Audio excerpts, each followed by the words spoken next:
You're not supposed to say that. Exactly. Hi everyone, welcome to Thought Crimes, where we say what they don't want us to. I'm your host, Shayna Netanya, and I'm gonna be your new favorite villain after this episode. Let's get into it. Today, we're talking about the art of embroidery in the form of Tatreez. Falahin, the Arabic word for settlers, and Bedouin herders are both Arab communities that have lived all over the Middle East and engaged in beautiful embroidery of thobes, traditional robes that were sold in Jerusalem. Each region having distinct patterns and colors. It's true, but as we can also see, European synthetic dyes were introduced into the Levant in the 1860s, thus also influencing Tatreez as well as other cultures, making it not belonging to just any one culture. What I'm saying is this: art and culture mix. I'm also not about to ignore the historical Armenian contribution to the art of Tatreez either. In places like Turkey, and during their genocide, they actually sent orphans and survivors down to Jerusalem. So there is this very special connection between Armenians and Jews. We also need to define what region we're discussing. The Levant generally refers to the Eastern Mediterranean region, where roughly modern-day Israel, Lebanon, Syria, Jordan, and the surrounding areas exist.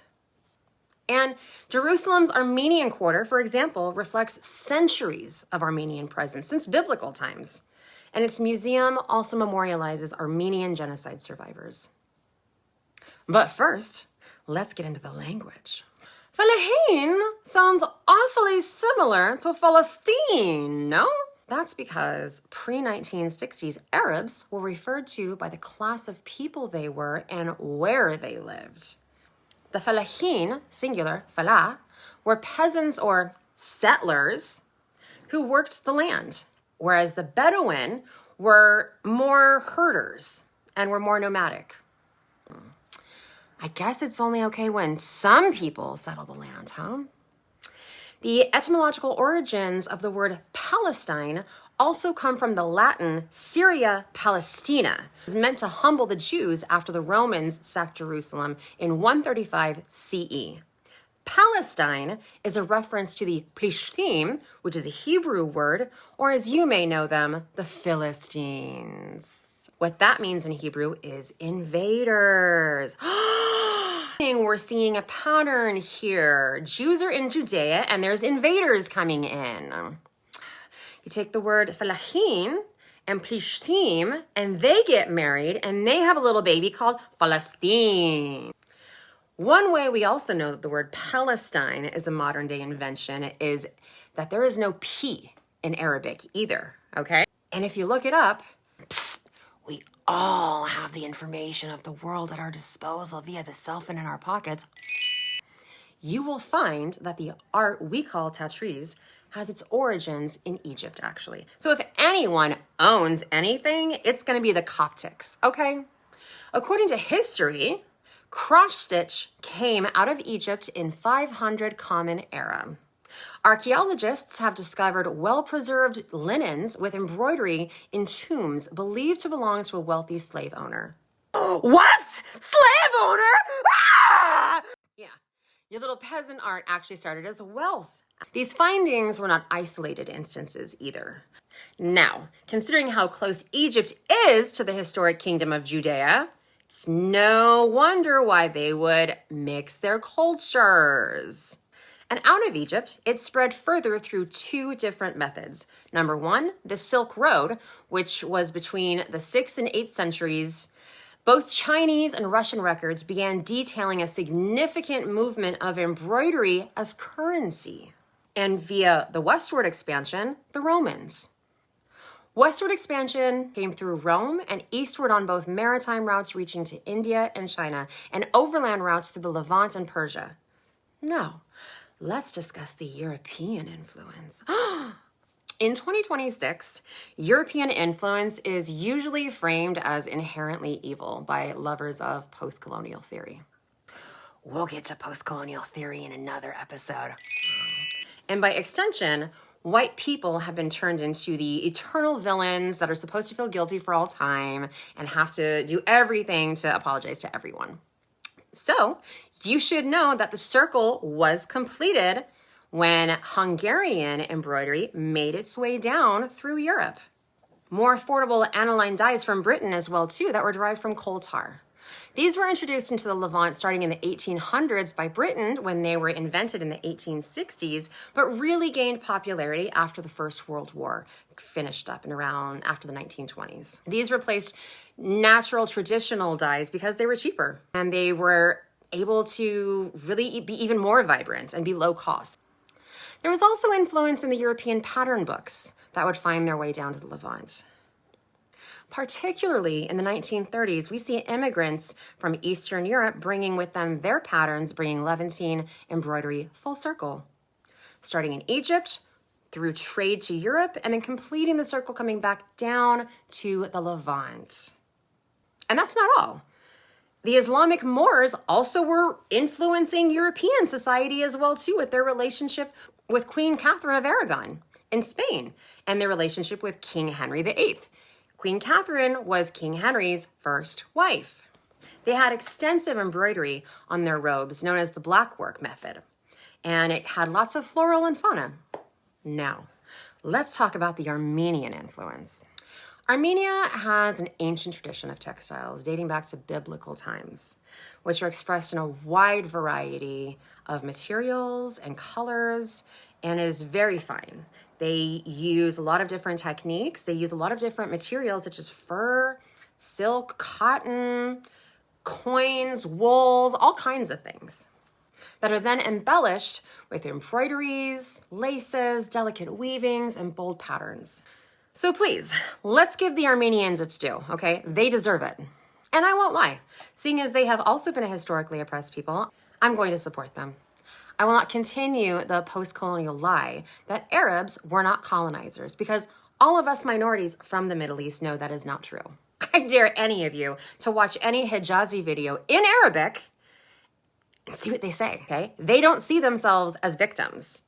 Arabic culture is a pride-bound honor culture. It's why we see things like Islamic honor killings for things like leaving Islam or showing your hair. That means you have disgraced your family so much that you just gotta die now, okay? Hair down equals death. But it's worth it to look this good. And I'm sorry, but this culture is not compatible with us. You can ask any of the native survivors of Arab colonization, like the Assyrians, the Coptics, Jews, Persians, really the list goes on. And us minorities aren't too keen on identifying with our oppressors and rebranding them as the victims, you know? No, we're not gonna play that game. Now for the ones you hate the most. Us Jews.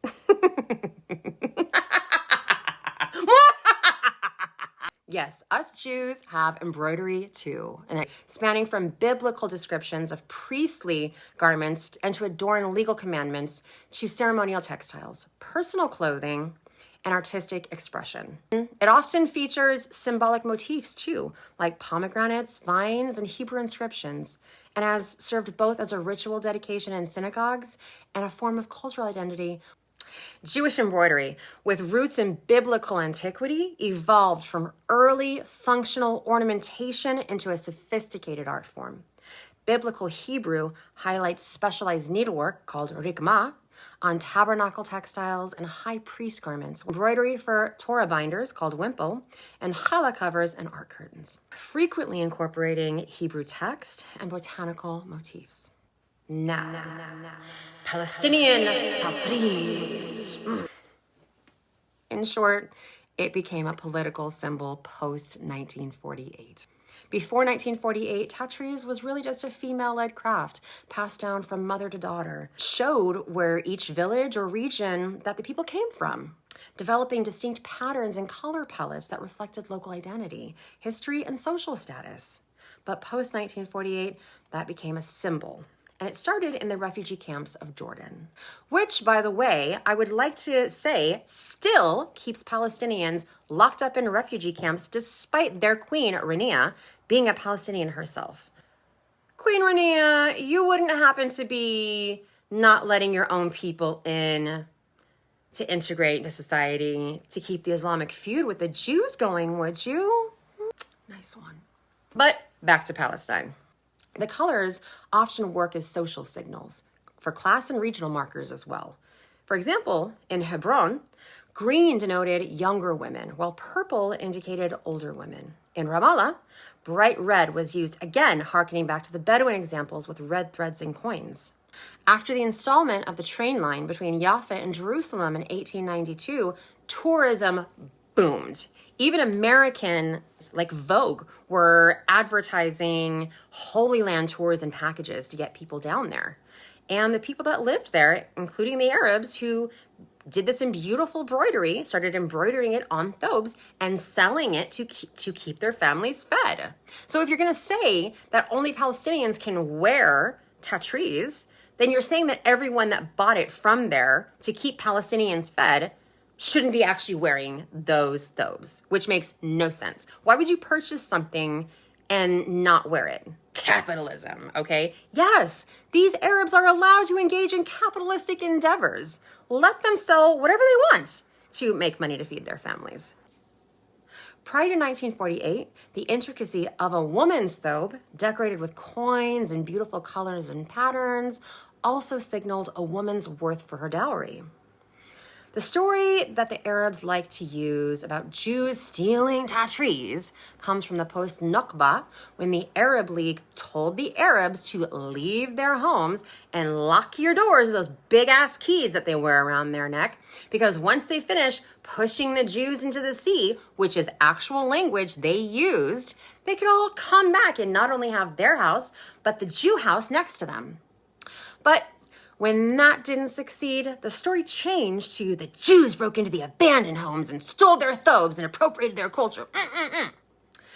During the 1950s, very few traditional dresses were produced as Palestinians, because back then, the Palestinians were known as the Jews, okay? Arabs were just Arab back then. That's what they called them. They were not called Palestinians. That didn't come later until the 1960s with the KGB influence, which we're going to get into. But also post-Nakba, when they were living in these refugee camps, they could no longer afford a lot of the really beautiful silks and colors and coins that they were using to create their Tatreez and to create their embroidery. And so it also changed. The colors changed. The types of materials that we see changed during this time. During this period, a style called the six-branch dress was created as political propaganda.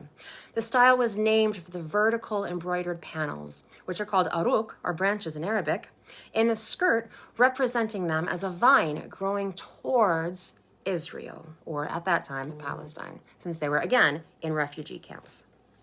Let's also remember, Islam was created around Jews, and Judaism is thousands of years older than Islam, which is only 1,400 years old. To point out that not all Arabs left the Levant too. Not all Arabs listened to the Arab League. The 2 million Arabs that live in Israel now, that are Israeli, were the ones that didn't leave. They stayed and they worked with the Jews, and they became part of the culture. They became part of the country. And what we see with the KGB influence is taking an art form that was between mother and daughter and turning this now into an act of resistance, into political propaganda. And yes, I said it, propaganda, bitch. During the 1960s, the Soviet Union sought to diminish the U.S. influence in the Middle East by weakening its main ally, Israel. The KGB, under guidance from figures like Yuri Andropov, began framing the Arab-Israeli conflict not as a regional dispute, but as a liberation struggle against imperialist Zionism. Sounds familiar, right? Well, this came out of the Cold War. The same things that we're hearing today is Cold War propaganda. It has survived.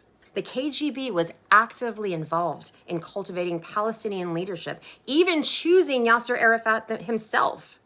According to Ayan Mahai Pasipa, a high-ranking Romanian intelligence defector, the KGB helped create the PLO, which is the Palestine Liberation Organization, in the early 1960s, with the 1964 Palestinian National Charter even being drafted in Moscow.